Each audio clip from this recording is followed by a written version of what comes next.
que estais nos céus, santificado seja o vosso nome.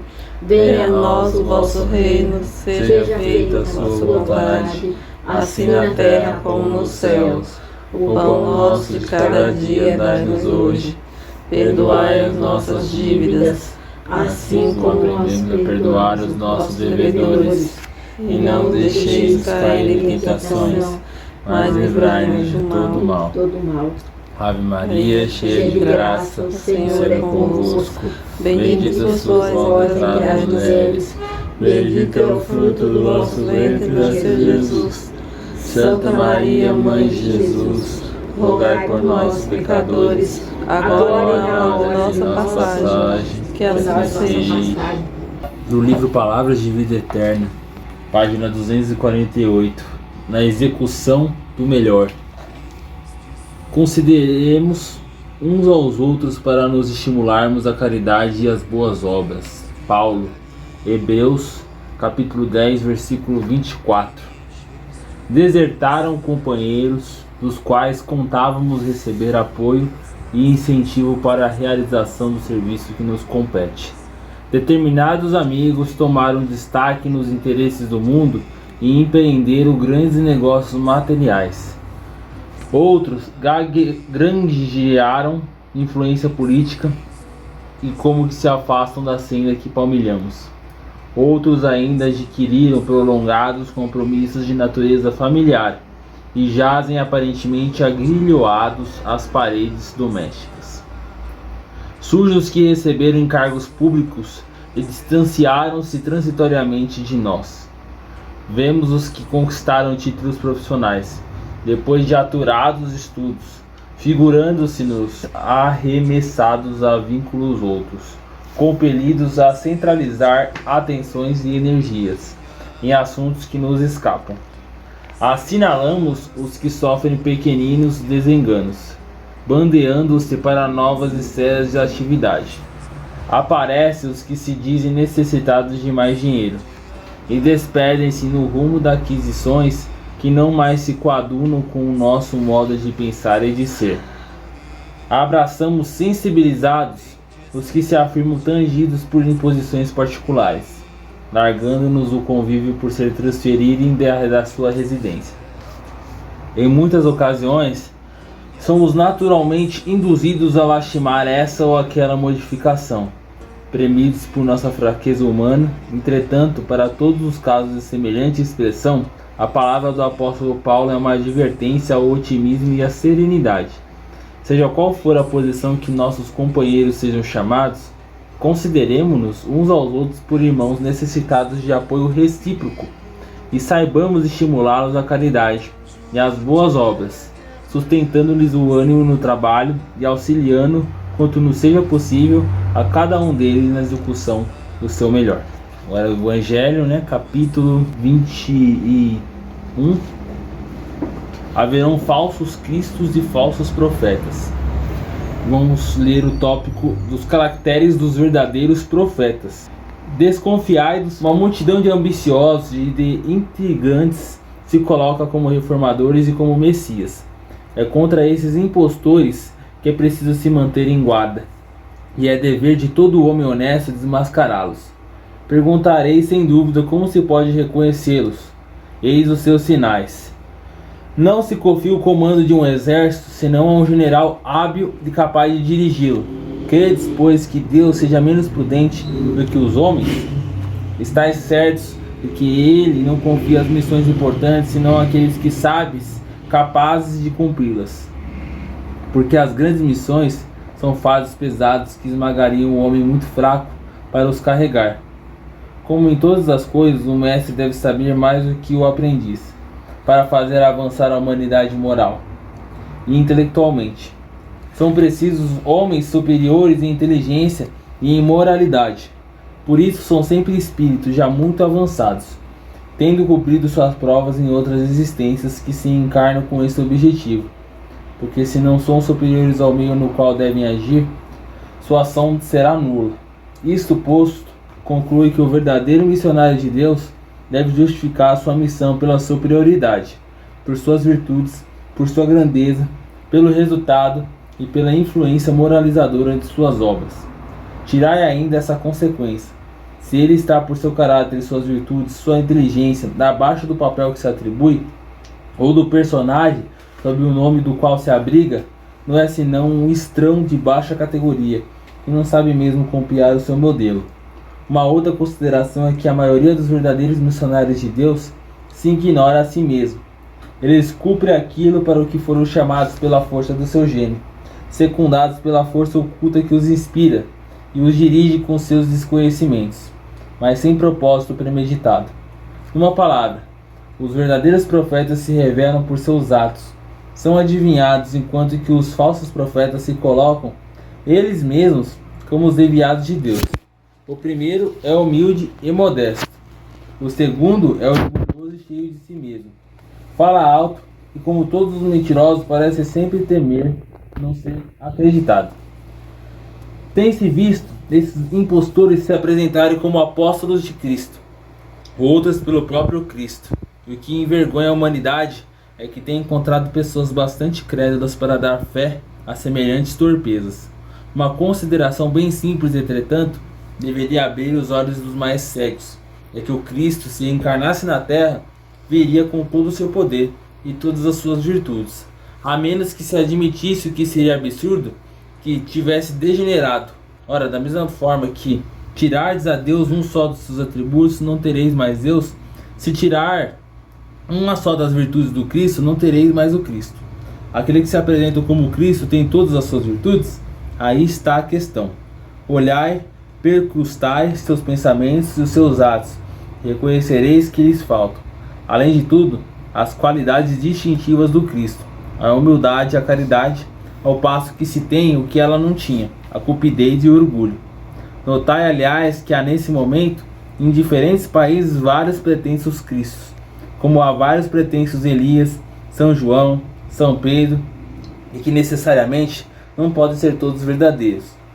Tende por certo que são pessoas que exploram a credulidade e acham cômodo viver às expensas daqueles que o escutam. Desconfiai, pois, dos falsos profetas, sobretudo num tempo de renovação, porque muitos impostores se dirão enviados de Deus. Eles se proporcionam uma vaidosa satisfação na terra, mas uma terrível justiça os espera. Podeis estar certos disso. Erasto, Paris, 1862. Explanem, por favor, o que vocês entenderam do tópico. O que eu entendi é que a cada vez mais vai aparecendo os falsos profetas dizendo que eles seriam o próprio Cristo, né? Que a igreja deles é que está certa, que a religião deles é que é a melhor. E só que nenhum deles tem as virtudes, né? Tem as virtudes que Jesus tinha, do amor que Jesus plantou na terra. E a gente vê exemplos por aí de algumas igrejas, alguns templos, né, que só querem pegar o dinheiro das pessoas com falsos testemunhos, enfim. Não estou citando nenhuma igreja específica, mas a gente vê muitos exemplos por aí. Ele está falando claramente, né, dessa, não só de profetas, não só de pastores, não só de líderes religiosos que ele está se citando.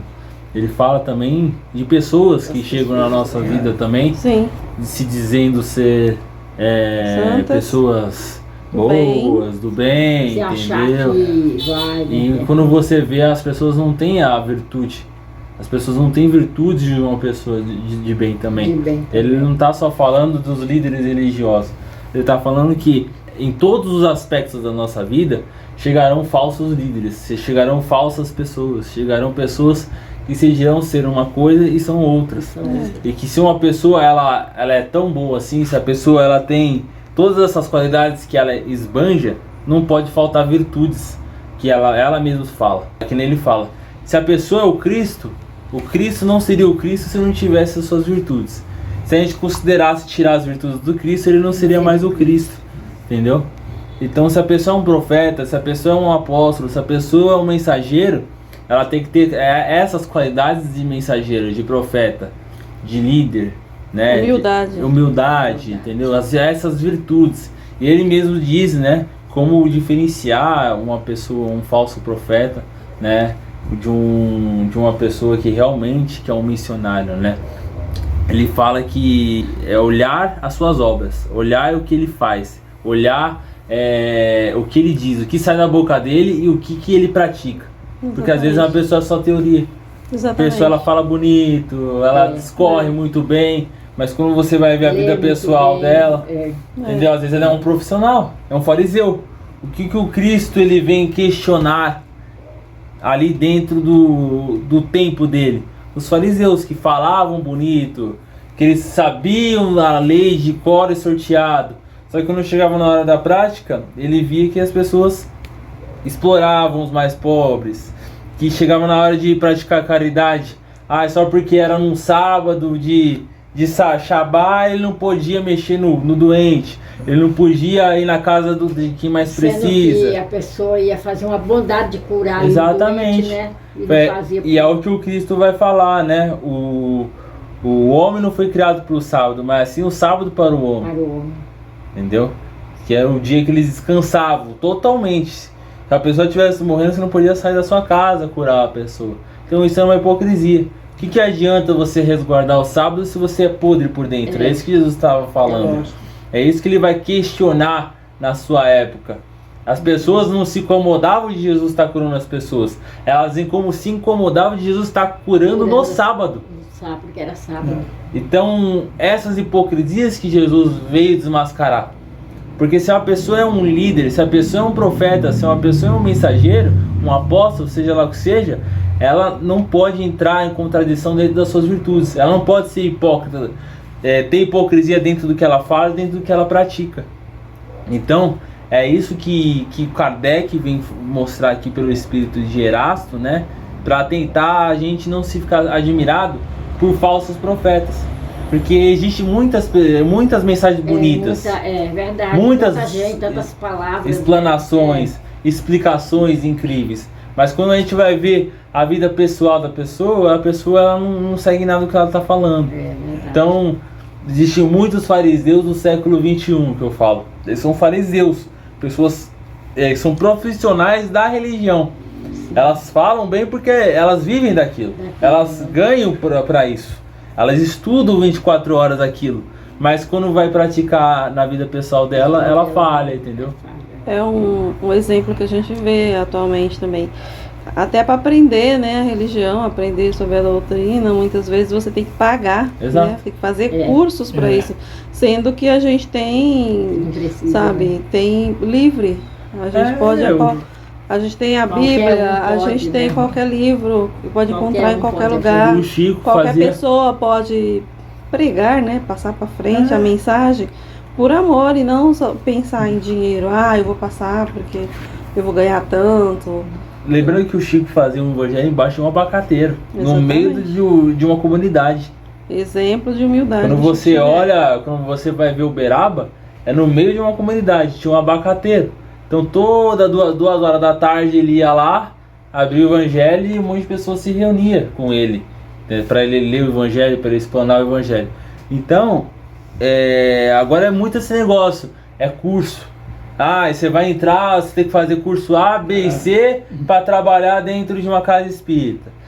Você tem que fazer curso A, B e C para entrar dentro da igreja. Você tem que fazer curso A, B e C para entrar dentro do templo. Para subir dentro de nível, né? Não sei exatamente. Exatamente, subir um cargo hierárquico, né? O cara dentro do conceito espírita. O cara da paz, ele tem que fazer curso A, B e C para poder falar do evangelho. A gente foi criado para adorar, mas para adorar a Deus. A gente tem que olhar Jesus e o nosso Pai maior, Deus. O exemplo é Jesus e Deus. Saiu fora de Cristo, não é pra gente. A gente se admira, a gente quer encontrar um Cristo na Terra, mas não tem. Não existe. Nós, seres humanos, somos seres falhos. Cada um de nós somos seres falhos. E aqueles que vai dizer que é perfeito, ninguém desconfia. Ele vai até Jerusalém, onde as pessoas adoravam o templo de Jerusalém, falava que lá era a terra santa em Jerusalém. O que o Cristo vai fazer quando vai chegar lá? O que ele olha quando ele chega lá? As pessoas vendendo coisa, explorando, as pessoas levando cordeirinho de longas localidades, como se saísse da Bahia e viesse para São Paulo andando. As pessoas tinham que para fazer sacrifício, porque senão elas eram impuras dentro da fé. Poder comprar o cordeiro, só servia o cordeiro de Jerusalém, só servia dentro do templo, então a pessoa tinha que sair. Ela não podia criar um cordeirinho, ela tinha que sair de lá e comprar lá em Jerusalém. Vendia o dobro do preço. A pessoa, para comprar em Jerusalém na época, o dinheiro não era moeda fixa que nem hoje, todo mundo tem real. Na época, se você morasse aqui em São Lucas, você tinha uma moeda, se você morasse na Penha, você tinha outra. Então cada localidade tinha uma moeda. Então a pessoa tinha que levar a moedinha dela e fazer a conversão. Dentro da conversão em Jerusalém, eles já cobravam um imposto deles para ter dinheiro para eles. Então eles já arrancavam o dinheiro na conversão. Cobrava o dobro do cordeiro de Jerusalém e ainda pagava ainda o ritual. Quando Jesus chega lá, ele fica irado. Tanto que ele vai falar, transformaram a casa do meu pai em um comércio. Exato. A gente vê um exemplo de tudo aí. De tanta coisa vida casada, inclusive. As pessoas veneravam o lugar e as pessoas exploravam a fé. Aqueles fariseus exploravam a fé das pessoas. Em nome da fé, eles usavam as pessoas, abusavam das pessoas. Então, o que Cristo vai questionar? Hipocrisia. Parem de adorar o ser humano. Parem de adorar locais. Entendeu? Tanto que ele vai falar, chegará um dia onde vocês não precisarão mais adorar em templos, mas sim dentro de vossos corações. Porque o vosso Pai está em toda parte, inclusive dentro do seu coração. A pessoa é o mais forte, é o dentro do coração. Por isso que ele vai falar, vós sois deuses, porque vocês têm pedaços do Pai dentro de ti. Amém. Então vocês poderão adorar a Deus dentro de ti. Não precisarão mais ir a templos. A fé transforma várias coisas. A pessoa tem tanta fé, a pessoa precisa daquilo para ela conseguir ter fé. Entendeu? Eu não critico. Às vezes a pessoa quer acender a vela porque só assim ela vai ter a fé. A fé é a questão. A pessoa ela só consegue ter fé se ela fizer isso. Entendeu? Então é um ritual. É um ritual para ela. Ela acredita que fazendo aquilo vai dar certo tal coisa. E ela tem que acreditar tanto naquilo que ela faz aquilo e dá certo. Mas não é porque ela fez aquele ritual. É porque ela acreditou tanto que se ela fizesse ia dar certo, que a fé dela fez dar certo. Entendeu? Nós temos o poder, como Jesus Cristo dizia, da fé transporta montanhas. Nós temos essa força de se acreditarmos tanto, e se o propósito for bom, for de coração, for verdadeiro, a nossa fé é de... Graças a Deus, graças a Jesus. Amém, Senhor. Os amigos espirituais. Amém. Por esse evangelho de hoje, falamos de Jesus, como o próprio Cristo já nos disse há 2000 anos atrás: se apenas 2 se reunir em meu nome, lá eu estarei também. Amém, Senhor. Então,